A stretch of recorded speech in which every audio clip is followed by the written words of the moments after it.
you're mid 50s, late 50s. You like dealing with 19, 20-year-old women. That's your thing. You're not going to go to prison for it. But, you know, I know there's a difference. There is a difference. And I believe there's a difference between a 16, 17-year-old girl and a 19, 20-year-old girl. But it ain't that big of a difference. It ain't. And if R. Kelly is in prison for dealing with 15, 16-year-old girls, you know, because in some countries, you know, that's 16 is you're okay. The age gap was a lot tighter and lower with R. Kelly. R. Kelly was in late 30s at this time when he was dealing with those girls. You know what I'm saying? Late 20s, mid 30s when he was in his prime as far as musically. And those girls was whatever, 15, 16, allegedly. Well, I guess now it's not even allegedly. He's in prison. He's in prison. And then now you have, Shannon, there's a larger gap. Do with that what you want. Again, I don't give a damn. Yeah. It's legal, so he can do whatever. Have a whole stable of 19-year-olds. Let's go here, man. There's a few different angles here to hit with our guy here, Shannon Sharpe. He might already hit a ball. Of course, you got the text messages coming out and lawsuits, and then allegedly he tried to dim this before it all came out with offering her $10 million, and now she's suing for $50 million, and then as they always do, Twitter or whatever, social media, they find the girl. This is the girl. I was sending this to people on IG like, is she worth all the trouble? I sent it to you too. You did. What did I say? It was 100%, but 100%. Not only you, everybody I sent it to was like, no, hell no. But you said she's white. You just typed back 2 words. She's white. So does that mean no matter what? Damn well. This ain't your first rodeo. We've known each other a while. And so here's my take on it. First of all, because there's a few different angles here. First angle, one is new here that you haven't heard me say. Shannon Sharpe is one of the guys right now who is untouchable in the black community. You get around a bunch of black folks, if you say anything bad about Shannon Sharpe, somebody's going to have something to say to you. He's like one of the protected. You got Dion is in that group. Dion is probably the head of that group right now. Yeah. Obama was in that group once before, probably still in it, but especially when he was more prominent in the news. Obama's one of those guys. So it doesn't have to be just sports related, but just over the course of time, sometimes black people just nominate and pick a person. And this is our guy. You just better not say anything bad about him. But I do think a lot of the stuff, that Shannon has done has been manufactured. This I don't believe so. I think, but what happens? What do you think is manufactured? What do you mean the IG, like the IG live thing. I think that's all. Yeah, okay. I think that's him putting stuff out for him to stay relevant. I 1000%. I know he's came out on his show plenty of times and said, why would I do that? Well, come on, man. It just doesn't make sense. You can't just fucking turn your phone on and go IG live. There's steps you have to take. I agree that felt really weird. Yeah, but he been pretty relevant in that window of time. I mean, that was like post Cat Williams. Yeah, but to stay going viral, it's a game plan. It's a game plan, and it's a solid game plan as well to stay on top and to stay relevant in the news, to keep going viral some kind of way, manufacture viral moments. And the reason why I bring that up is because I'm not sure how long he's going to stay in that protected class of for black folks, because right now you're turning off black women. And, that's been the biggest thing trending on black Twitter is a lot of black women are because, on his show, regardless, when him and Ocho talk, I guess you feel like it's all jokes when they're together because they do a lot of joking and laughing and talking stories. But Shannon Sharpe will tell you plainly, he only deals with young women, and he'll tell you how he deals with a lot of white and Spanish women. He tells you that plainly. Oh, that's been his thing? That's been his thing. Okay. But I guess you don't really believe it until you see it. And then I guess that's been the turn. Why wouldn't you believe it, though? Because I didn't even believe it with the young women. I always thought that was a running joke. Or I always thought about, he's reminiscing about his time as a Baltimore Raven. I didn't know he's talking about him right now at this big old ripe age of whatever, 56. mid 50s, late 50s, Yeah. dealing with 19, 20-year-olds. That didn't compute for me Okay. until you see this. And even the lady in that IG video, she didn't look that young. I mean, she looked whatever, late 20s, early 30s. Yeah. Even though you don't get to see her that much, you know. So yeah, and so when you see this, so now you have, and the reason why I say different components to this, because you have that piece of it. You do have how do some people don't feel right about him dealing with somebody that young. And then you also have his professional piece, because you have Stephen A. who went on his podcast and he was like, yeah, the president of Disney and our bosses at ESPN, they're reviewing this and they're going to sit down and talk with Shannon and things like that. And I'm like, yeah, because this has been like in the past, whatever, 2 to 3 months, there's been multiple situations. So I'm sure they're going to sit down like, hey, Well, I was going to say like you go like the thing with Ocho, there is like a lot of sex talk in that. Yeah. It's not. I mean, it's prevalent there in their thing a lot. It's not. I mean, when he does the podcast thing, it might touch on it, but it's generally not heavy. Yeah. Like that. And then did you see the clip too when the lady I don't like, the comedian he had on the podcast? He's had a couple. Monique. Okay. She like literally like said to his face in that thing, yeah. And I forgot that she said it, but she was like literally the one about white girls or younger girls. Both. It was like young and white, all that. It's like the thing. But I guess it's kind of funny though. Like if you think about a dude like that, I don't know. Like has he ever been married? I know he has a daughter, right? Yeah. I don't know if he's ever been married or if that was something like that happened briefly or whatever. But if you look at a guy like that, 56-year-old dude, you are, it seems for a while at least single. Like, and again, it's like, are you real? Like, to me, when you're in that age group, you probably, like, if there's some woman in your life that's been like a lot ride or die for like a long time or whatever, you probably have some loyalty to her and maybe you do some stuff on the side, whatever. But like, it doesn't feel like he has that person in his life. And so it feels like he's this 56-year-old dude who's got celebrity, who's got money. And it's like, okay, what am I going to do with that? I'm going to go chase the young girl. I mean, that seems like what in actuality, he's been doing. I think it's all based around control and things like that. I don't mean to cut you off. No, and I don't disagree with that because that's the thing. It's like maybe like he feels he's got the money and the persona to attract them to his orbit, and then when they're in his orbit, it's like he kind of drives the show. He's bringing the money to the table. He's bringing the experience and whatever. Yeah, so you can move how you want to move. Exactly. And so it doesn't seem, especially if he's. I don't remember him making as many statements on that, as a thing, but apparently that's his thing.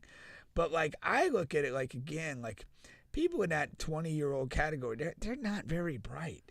And it would be hard to like we talked off the air. It's like it's one thing like you meet somebody, you have opportunity to have sex with them, you have sex, or you have a good time, and you move on. But like if you're gonna deal with somebody where there's some recurring communication, sexual relations, it's like you gotta kind of deal with them on some level. And it's just like for me, somebody that young is just kind of like, what am I doing? Now this girl, when he first met her, she was 19, and that's when he started dealing with her sexually. Yeah. Now, I do not put this in the same category because I understand it's legal. And another thing too, I don't look at it bad or whatever. It's whatever. It's his life. Whatever. You're mid 50s, late 50s. You like dealing with 19, 20-year-old women. That's your thing. You're not going to go to prison for it. But I know there's a difference. There is a difference. And I believe there's a difference between a 16, 17-year-old girl and a 19, 20-year-old girl. But it ain't that big of a difference. It ain't. And if R. Kelly is in prison for dealing with 15, 16-year-old girls, because in some countries, that's 16 is you're okay. You know what I mean? And like, the age gap was a lot tighter and lower with R. Kelly. R. Kelly was in like, mid, late 30s at this time when he was dealing with those girls.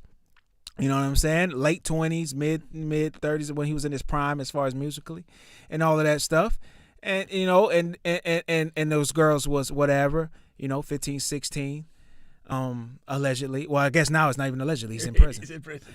And then now you have, Shannon, there's a larger gap. Do with that what you want. Again, I don't give a damn. Yeah. It's legal, so he can do whatever. Have a whole fucking stable of fucking 19-year-olds. You know what I mean? But I'm just saying, man, that's it is what it is. Yeah. Now, Well, if you're looking at it from like kind of like sexual power dynamics and things of that nature, like 18 at the end of the day is kind of like an arbitrary number. yeah. I mean, it could be 16, it could be 20. Like it's kind of arbitrary. 18 kind of lines up with a few things societally. Basically, at about 18, most people are graduating like high school. So now theoretically, if you're not on a college path, you're on an adult path into work life. And 18 corresponds to like your right to vote and some things like that.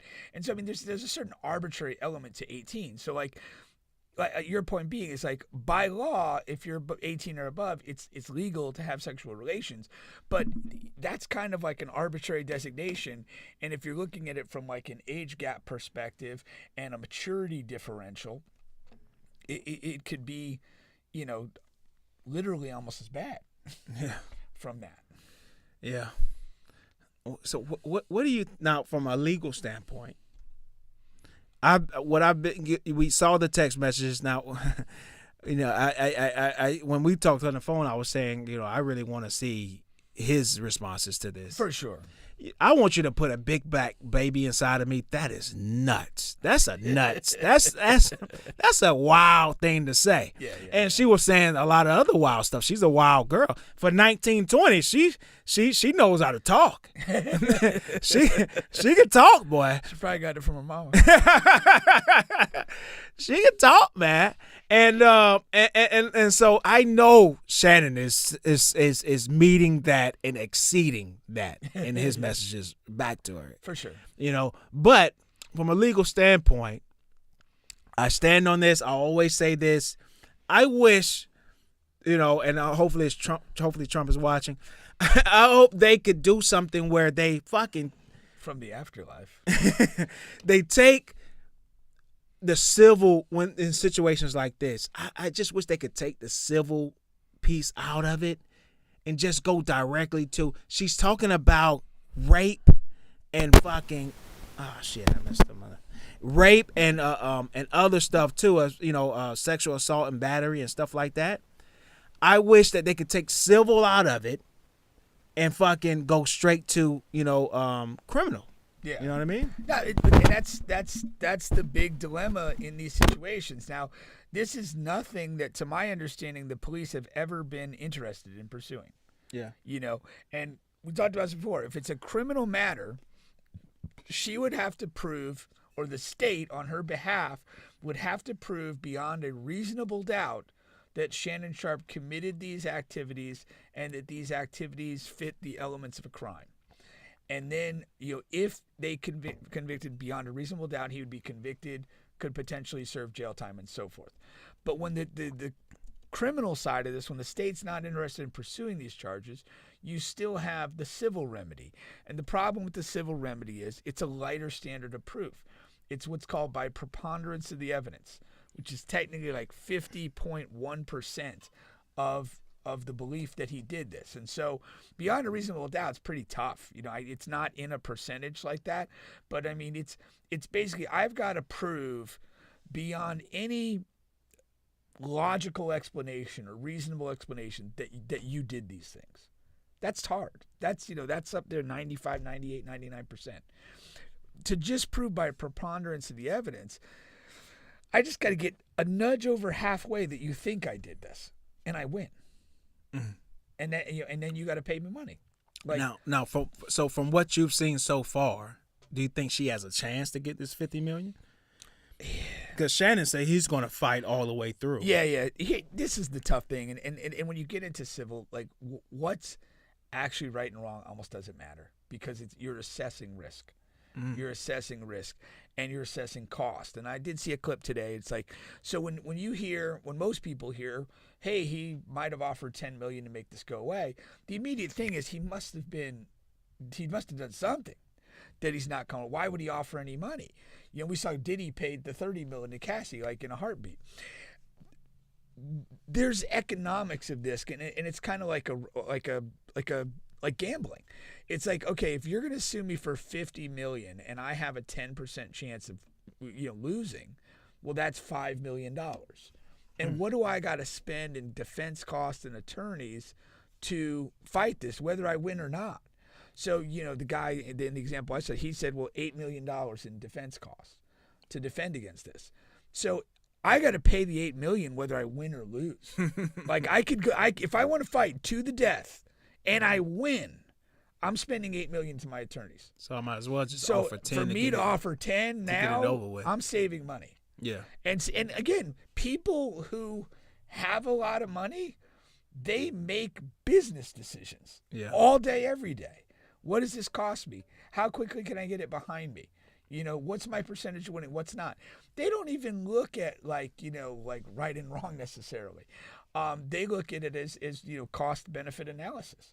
If I can spend 10 today and this is over and behind me forever, whatever. Now, what you can see is like the kind of that thing where like everybody starts coming out of the closet saying, you did this to me, you did that to me. And you paid the first one 10, but now you got 6 others that are coming at you, and maybe you got to pay them 1 or 2 or whatever.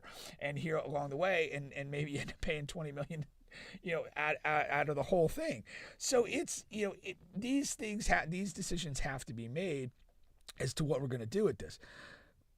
From what I've seen, and unless the texts are doctored, and you're just asking me on a personal level, this woman has nothing. When you're the black baby inside me, when you're this, that, and the other thing, what I saw in those text messages, you are a full participant to the sexual shenanigans, and whatever that entails. Yeah. Like you're not, this is not, hey, I don't really want to see you again, and please stop calling me. And then he pulls up at her front door and has his way with her. That's not, if you're saying you want what she's saying in the text, like you're there for everything. All 3 holes are open.